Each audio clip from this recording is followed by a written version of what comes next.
Hello everyone, ఇవాళ వీడియోలో మనం ఓట్స్ దోశ ఎలా చేయాలో తెలుసుకుందాం. దీనికోసం నేను ఒక 1 కప్ హోల్ ఓట్స్ తీసుకున్నాను. వీటిని రోల్డ్ ఓట్స్ అని కూడా అంటారు. ఇవి న్యూట్రిషనల్లీ కూడా చాలా మంచివండి ఇన్స్టెంట్ ఓట్స్ కంటే, అండ్ లెస్ ప్రాసెస్డ్ కూడా. జస్ట్ బ్రాన్ మాత్రమే రిమూవ్ చేసినవి ఇవి. సో టెక్స్చర్ చూసారు కదా, చాలా ఫర్మ్గా ఉంటాయి అండ్ కుక్ అవ్వడానికి కూడా కొంచెం ఎక్కువ టైం పడతాయి. సో మనం ఇవి యూజ్ చేస్తున్నాం ఓట్స్ కోసం. ఇవి నార్మల్ సూపర్ మార్కెట్స్లో ఆన్లైన్లో కూడా అవైలబుల్ ఉంటాయి. ఇవి కావాలంటే నేను లింక్ ప్రొవైడ్ చేస్తాను. వీటిని ఒక బౌల్లో వేసుకుందాం. సో 1 కప్ ఓట్స్ తీసుకున్నాం. దానికి 1/4 కప్ ఉరద్దాలు తీసుకుంటున్నాను, మినపప్పు. సో పొట్టు మినపప్పు అయినా పర్లేదు, నార్మల్ పాలిష్డ్ పప్పు అయినా పర్లేదు. ఒక 1/4 కప్. ఇందులోకి ఒక 1 టీ స్పూన్ మేతి సీడ్స్ వేసుకుందాం. మేతి సీడ్స్ మనకు ఫర్మెంటేషన్కి ఉపయోగపడతాయి బాగా. వేసుకొని ఇప్పుడు దీన్ని క్లీన్ వాటర్ వచ్చే వరకు ఒక 2 టైమ్స్ వాష్ చేసుకొని సోక్ చేసుకుందాం. మనకి ఉరద్దాలు నానడానికి ఎక్కువ టైం పడుతుందండి. సో అందుకని ముందే మినపప్పు నానబెట్టుకోవాలి. మినపప్పు నానిన ఒక 4 అవర్స్ తర్వాత ఓట్స్లో వాటర్ వేసుకుంటే సరిపోతుంది. ఓట్స్ ఒక 2 అవర్స్ నానితే సరిపోతుంది. సో మొత్తం 6 అవర్స్ ముందు ప్లాన్ చేసుకుంటే చాలు. చూసారు కదా, 4 అవర్స్ తర్వాత మినపప్పు నానిపోయింది. ఇప్పుడు ఓట్స్ కూడా ఒక 1 టైం వాటర్ వేసి వాష్ చేసుకొని పెట్టుకుందాం.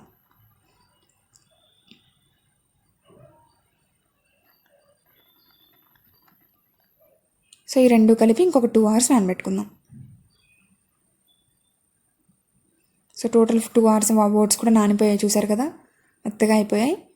నేను ఆల్రెడీ ఒక 10 మినిట్స్ ముందు ఒక 2 టేబుల్ స్పూన్స్ పోహా నానబెట్టుకున్నాను. రెడ్ పోహా నేను యూజ్ చేసేది, చూసారు కదా. ఒకవేళ పోహా అవైలబుల్ లేదు అంటే కుక్డ్ రైస్ కూడా వాడుకోవచ్చు. పోహా ఆర్ కుక్డ్ రైస్ ఫెర్మెంటేషన్కి మనకు బాగా ఉపయోగపడతాయి. అలానే దోశ క్రిస్పీగా కూడా వస్తుంది. ఇప్పుడు ఈ 3 మిక్సీ గ్రైండర్లో వేసుకొని మెత్తగా గ్రైండ్ చేసుకుందాం. నేను ఎక్కువ వాష్ చేయలేదండి మినపప్పు, చూసారు కదా, ఇంకా స్టిల్ పొట్టు ఉంది కొంచెం. అలానే ఓట్స్ కూడా వేసుకుందాం. ఓట్స్ ఆల్రెడీ స్టిక్కీగా మనకి జిగురుగా అయిపోయింది. పోహా కూడా వేసేసుకుందాం.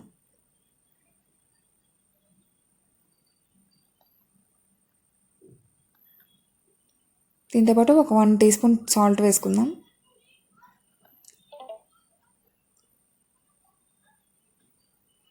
వేసి వాటర్ యాడ్ చేసుకుందాం.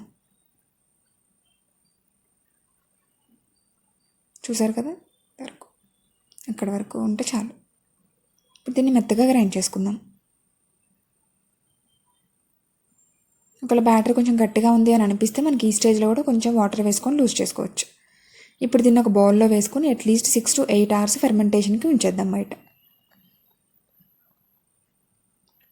చూసారు కదా, బౌల్లో వేసేసుకుందాం. ఫెర్మెంటేషన్ చాలా మంచిదండి. ఫెర్మెంటెడ్ ఫుడ్స్ ఇంక్లూడ్ చేయడం వల్ల మనకి విటమిన్ B12 వస్తుంది. అలానే పీసీఓడి ప్రాబ్లమ్స్ ఉన్న వాళ్ళకి కూడా ఫర్మెంటెడ్ ఫుడ్స్ చాలా మంచివి. నెక్స్ట్ డే మార్నింగ్ అండి ఇది, చూసారు కదా, బ్యాటర్ మంచిగా ఫర్మెంట్ అయింది. చూసారు కదా, దీన్ని ఒక్కసారి లైట్గా మిక్స్ చేసుకుందాం. ఎక్కువగా మిక్స్ చేయడం వల్ల మనకి ఎయిర్ బబుల్స్ బయటకు వెళ్ళిపోతాయి. సో నేను ఆల్రెడీ తవా హీట్ చేసి పెట్టుకున్నాను పక్కనే.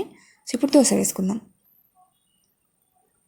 ఒక 2 ladles బ్యాటర్ వేసుకొని స్ప్రెడ్ చేసుకుందాం. చూసారు కదా, ఆ గ్యాప్స్, ఎయిర్ బబుల్స్ ఎలా ఫామ్ అయ్యాయో, అంటే దోశ చాలా క్రిస్పీగా వస్తుందని అర్థం. ఇలా రావాలి అంటే బ్యాటర్ బాగా ఫర్మెంట్ అవ్వాలి.